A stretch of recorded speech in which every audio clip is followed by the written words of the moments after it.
পরিমাণ তোরাকে দে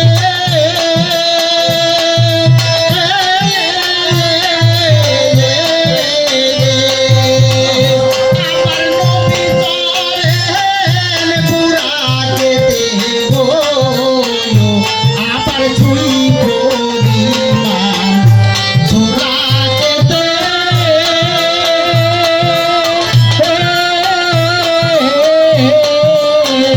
নবী বলেন পুরাকে দেব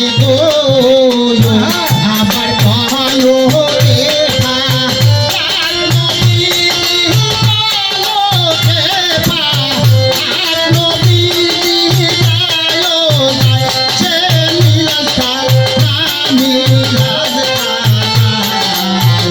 নবী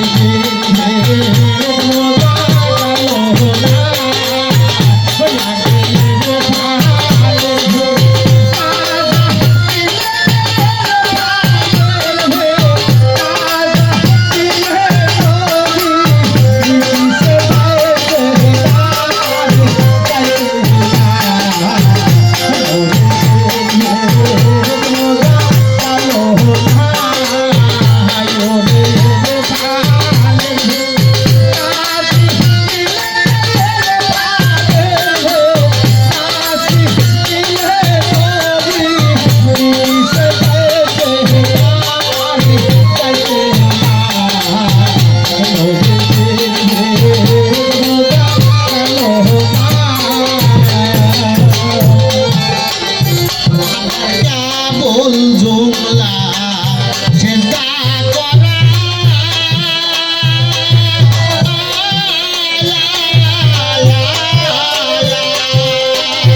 হলো না এর প্রাণের ঠিকানা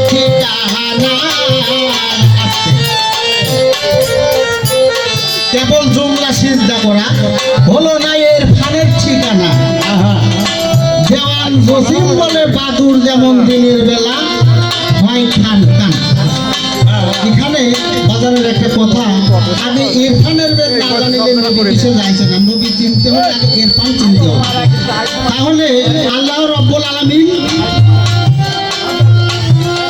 বলেছেন আতিউল্লাহ আতিউর রাসূল আতিউল্লাহ আতিউর রাসূল এখন আল্লাহ পাক তার কালামের মধ্যে বলেছেন সূরা আল ফাতা 10 নম্বর আয়াতের মধ্যে বলেছেন ইন্নাল্লাযিনা ইউবাইনুকা ইউবাইনুল্লাহু ফাওকা আইদিহিম আমার আল্লাহ রাব্বুল আলামিন বলেছেন হে রাসূল আপনি বলিয়া দিন যাহারা আপনার হাতের উপর হাত দিয়ে বায়াত গ্রহণ করলো তাদের হাতখানার পর আমার হাতখানা ছিল এখন সেই হাত আজ আছে কি নাই সে রসুল আছে কি নাই তাই এই গজলের মধ্যে বলছে হায়াতুল মুরসালিন নবী জিন্দা নবীর কোনো মৃত্যু নাই যে নূর নবী হায়াতে মুরসালিন নবী সেই নবীর কখনো মৃত্যু হতে পারে না এবং সেই নবীর অনুসরণ অনুকরণ করার জন্যই আমরা বায়াত গ্রহণ নেই কার হুকুম মতো আল্লাহর হুকুম মতো আল্লাহর আলামের বাণীর মধ্যে লেখা আছে তাই আমরা ওসিলা স্থাপন করি এই ওসিলা স্থাপন করলেই আমরা একজন গুরুর হাতে হাত দিয়ে বায়াত গ্রহণ করে আত্মসমর্পণ করি মুসলমান হই তাহলে আত্মসমর্পণ মুসলমান শব্দের অর্থ হলো আত্মসমর্পণ তাই ইরফানের বেদ না জানিলে নবী কিসে যাইছে না তাই আমরা যেই গুরুর হাতে হাত দেই ওই গুরু একজন নায়েবে রাসূল একজন ওসিলা প্রাপ্ত নায়েবে রাসূল আরবি ভাষায় বলা হচ্ছে আল্লাহর দাস সূরা ফাতিহা বলতে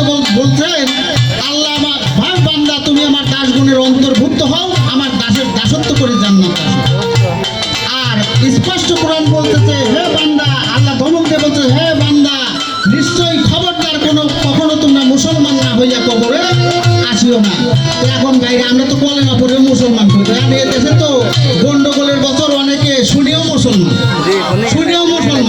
বয়াও মুসলমান এখন এই মুসলমান যে কয় প্রকার এইগুলোতে আমরা বুঝতে পারি তাই আল্লাহ রাব্বুল আলামিন বলছে যে নিশ্চয়ই মুসলমান না হয়ে কবরে আসবে, তাই আমাদেরকে মুসলমান হতে হবে।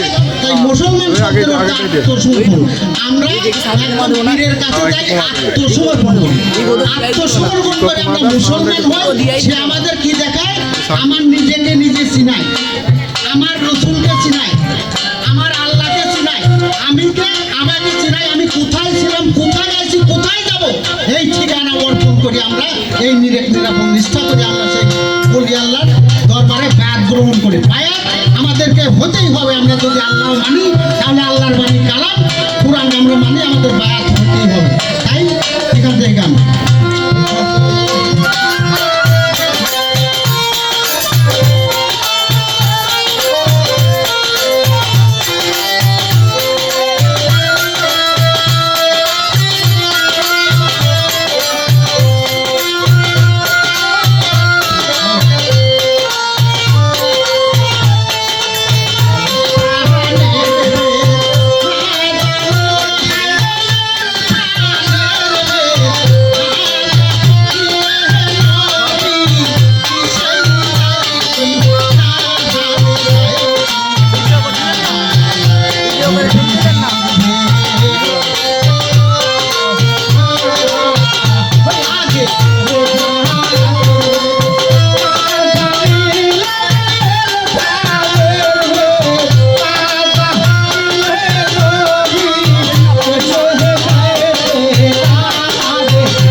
চিন্তা করা।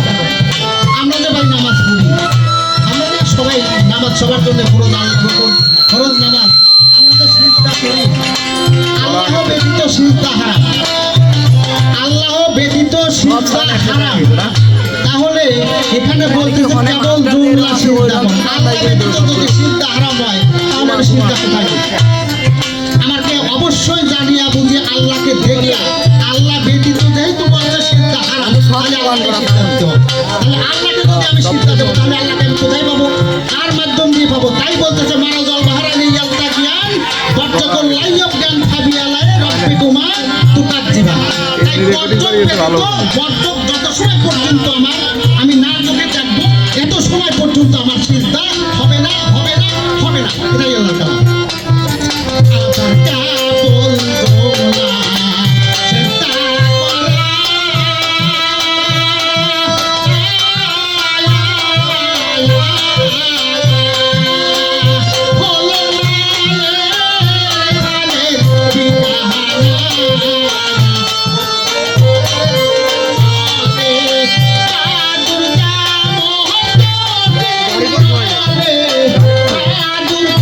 মোহন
আল্লাহ